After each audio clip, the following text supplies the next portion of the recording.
L'évangile de Marie-Madeleine met en lumière la relation particulière qu'elle aurait entretenue avec Jésus.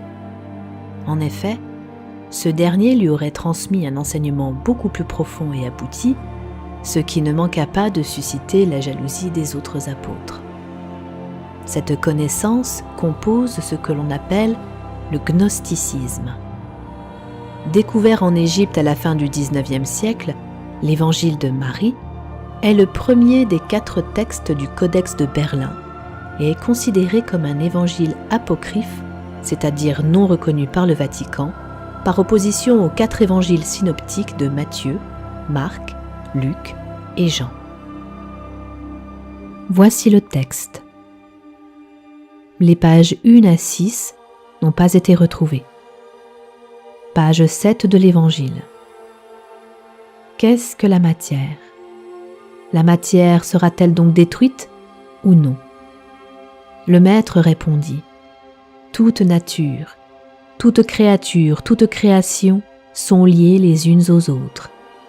C'est dans leurs propres racines que les créatures et les créations retourneront se dissoudre, car ce n'est que dans les racines de sa nature que se dissout la nature de la matière.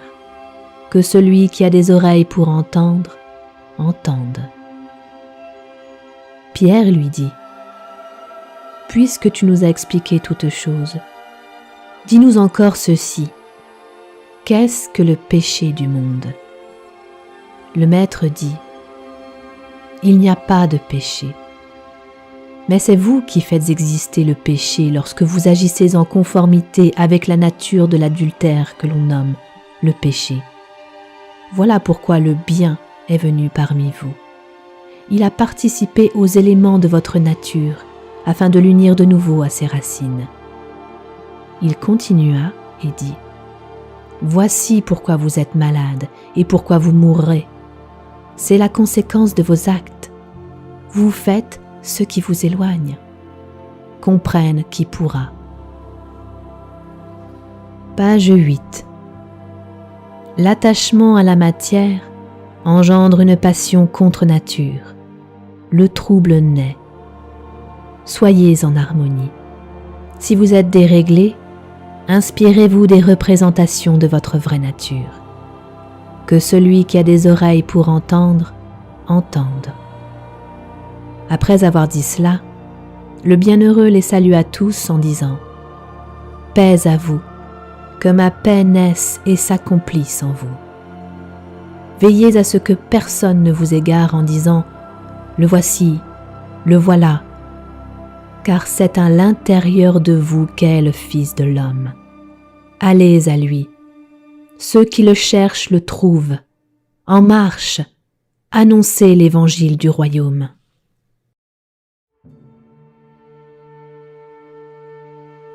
Page 9. N'imposez aucune règle, hormis celle dont je fus le témoin.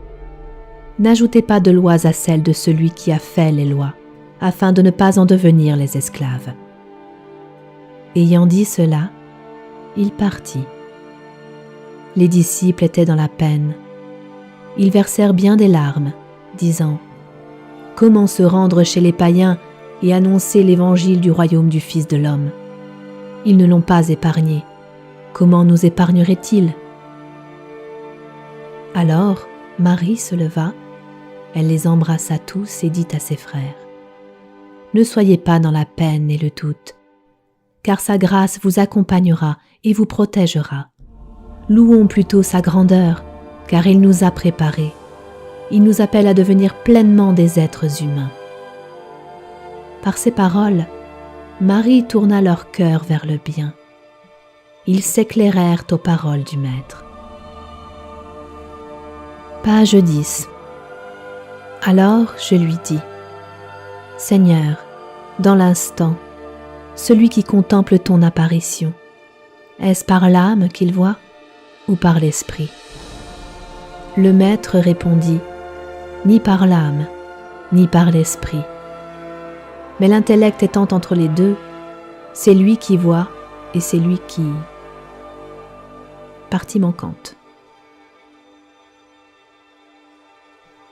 Pierre dit à Marie : Sœur, Nous savons que le Sauveur te préférait aux autres femmes.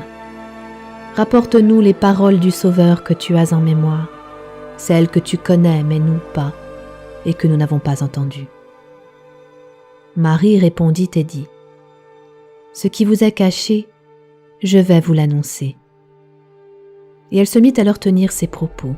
« Moi, dit-elle, je vis le Seigneur en vision et je lui dis : Seigneur, je t'ai vu en ce jour en vision. Il répondit et me dit : Bienheureuse, toi qui ne te troubles pas à ma vue, car là où est l'intellect, là est le trésor. Les 4 pages suivantes n'ont pas été retrouvées. Page 15. Je ne t'ai pas vu descendre, mais maintenant je te vois monter, dit le désir. Pourquoi mens-tu, puisque tu fais partie de moi ? L'âme répondit : Moi, je t'ai vu, toi, tu ne m'as pas vu. Tu ne m'as pas reconnu. J'étais avec toi comme avec un vêtement, et tu ne m'as pas senti.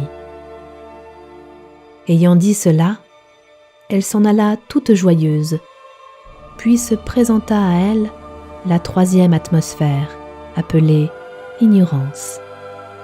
Celle-ci interrogea l'âme, lui demandant : « Où vas-tu ? N'as-tu pas été dominée par un mauvais penchant ? Oui, tu étais sans discernement, et tu as été asservie. » L'âme dit alors : « Pourquoi me juges-tu ? Moi, je n'ai pas jugé. On m'a dominé, moi, je n'ai pas dominé. On ne m'a pas reconnu, mais moi, j'ai reconnu que tout ce qui est composé sera décomposé sur la terre comme au ciel. » Page 16. Libérée de cette 3e atmosphère, l'âme continua de monter. Elle aperçut la 4e atmosphère. Elle avait 7 manifestations. La première manifestation est ténèbres.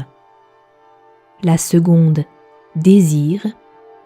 La 3e, ignorance. La 4e, jalousie mortelle.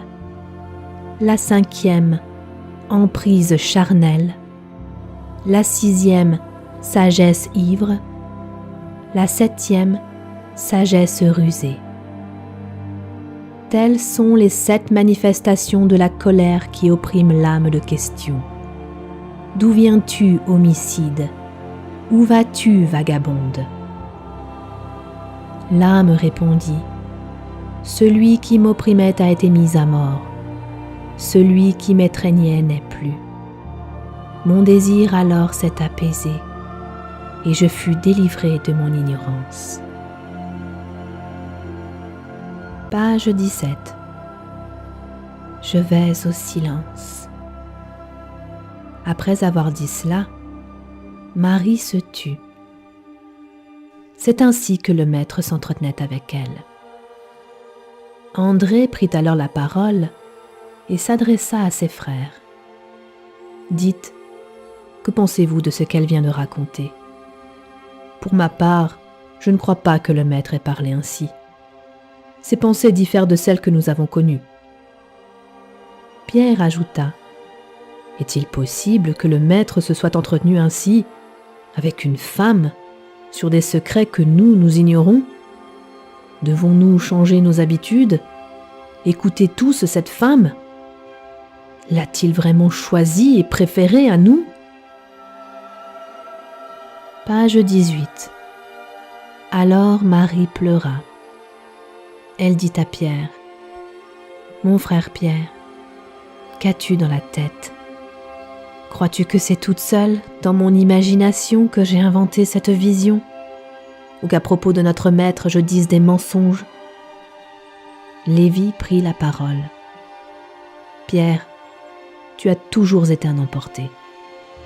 Je te vois maintenant t'acharner contre la femme, comme le font nos adversaires. Pourtant, si le maître l'a rendue digne, qui es-tu pour la rejeter ? Assurément, le maître la connaît très bien. Il l'a aimée plus que nous.